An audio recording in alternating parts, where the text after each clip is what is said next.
திருச்சிற்றம்பலம். எழுமின் விழுமின் கருதிய கருமம் கைகூடும் வரை உழைமின். சுவாமி விவேகானந்தருடைய அற்புதமான பொன்மொழி. இன்றைய கேபிஆர் ஜாதக பதிவில் அன்பர்களுக்கு தெரிவிக்க வேண்டியிருப்பது, திருமண வரன்கள் பார்க்கும் பொழுது கடைபிடிக்க வேண்டிய நெறிமுறைகள். இதில் முதலில் ஆண் வரனுக்கோ அல்லது பெண் வரனுக்கோ திருமணம் செய்ய வேண்டும் என்றால் நம்முடைய குழந்தைகளுக்கு முதலில் ஜாதகத்தை ஒழுங்காக ஆய்வு செய்து கொள்ள வேண்டும். பிறரிடம் ஜாதகத்தை கொடுத்துவிட்டு அவர்கள் இந்த தோஷம் இருக்கிறது, இந்த கட்டத்தில் சரியில்லை, இது அது என்று ஏதோ ஒன்றை அவர்கள் சொல்லும் பொழுது நமக்கு மனசு சற்று புண்படும். எனவே முதலில் நாம் அதை சரியாக ஆய்வு செய்து கொள்ள வேண்டும். எப்படிப்பட்ட வரன்களை பார்க்க வேண்டும், அவருடைய கட்ட அமைப்பு, ராசி கட்டம், நாவாம்ச கட்டம் எப்படி உள்ளது, வாழ்க்கை தெளிவாக அமையுமா, அமைவதற்கு என்ன செய்ய வேண்டும், இதையெல்லாம் சரியான புரிதலோடு நாம் ஆய்வு செய்ய வேண்டும். பல கேள்விகளுக்கு சரியான விடைகளை நாம் தெரிந்து கொள்ள வேண்டும். தோஷம் இருந்தால் அந்த தோஷத்திற்கு என்ன பலன்கள் என்பதை புரிந்து கொள்ள வேண்டும்.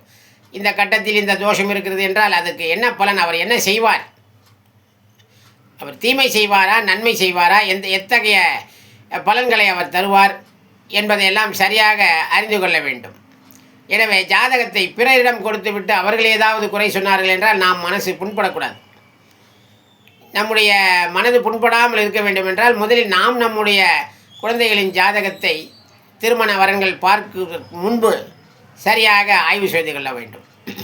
பொதுவாக திருமணத்தில் பார்க்க வேண்டிய அம்சங்கள் என்னவென்றால், வாழ்க்கை ஸ்தானம். வாழ்க்கை ஸ்தானம் என்பது 7ஆம் இடம். இந்த 7ஆம் இடத்தில் என்னென்ன அமைப்புகள் இருக்கிறது ஒவ்வொரு ஜாதகருக்கும், அவர் எது போன்ற வரன்களை அமைத்து கொள்ள வேண்டும் என்பது. இரண்டாவது 8ஆம் இடம். 8ஆம் இடம் வருமான ஸ்தானம். இந்த வருமான ஸ்தானத்தில் என்ன குறைபாடுகள் இருக்கிறது என்பதை அதை சரியாக புரிந்து கொள்ள வேண்டும். அதுக்கு அடுத்தாற்போல் ஆயுள் ஸ்தானம்.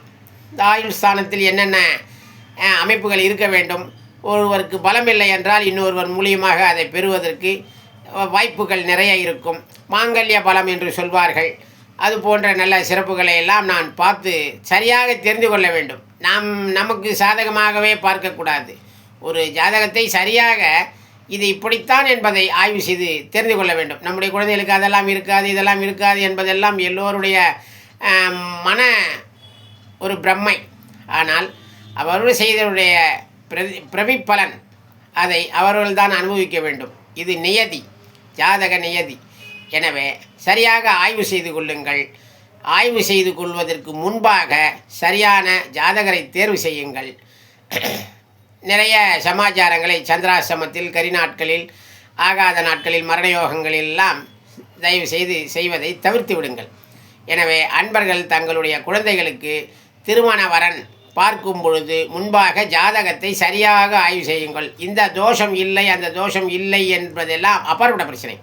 ஆனால் தோஷம் இருந்தால் என்ன செய்யும், அந்த தோஷங்கள் அவர்களுக்கு என்ன பலன்களை தரும், என்ன கெடுபலன்களை தரும், என்ன நன்மைகளை தரும் என்பதை சரியாக புரிந்து கொள்ளுங்கள். எனவே அன்பர்கள் சரியாக புரிந்து கொள்வதற்கு சரியான நபர்களை தேர்வு செய்யுங்கள். எனவே இந்த ஜாதக பலன்களை அறிந்து கொண்டு திருமண வரன்களை பாருங்கள். அப்பொழுது நமக்கு பல சுமைகள் குறைந்துவிடும். எனவே அன்பர்கள் இதை சரியாக கவனிப்பீர்கள் என்று நான் மிகவும் நம்புகிறேன். எழுமின் விழுமின் கருதிய கர்மம் கைகூடும் வரை உழைமின். சுவாமி விவேகானந்தருடைய அற்புதமான பொன்மொழி. வணக்கம். திருச்சிற்றம்பலம்.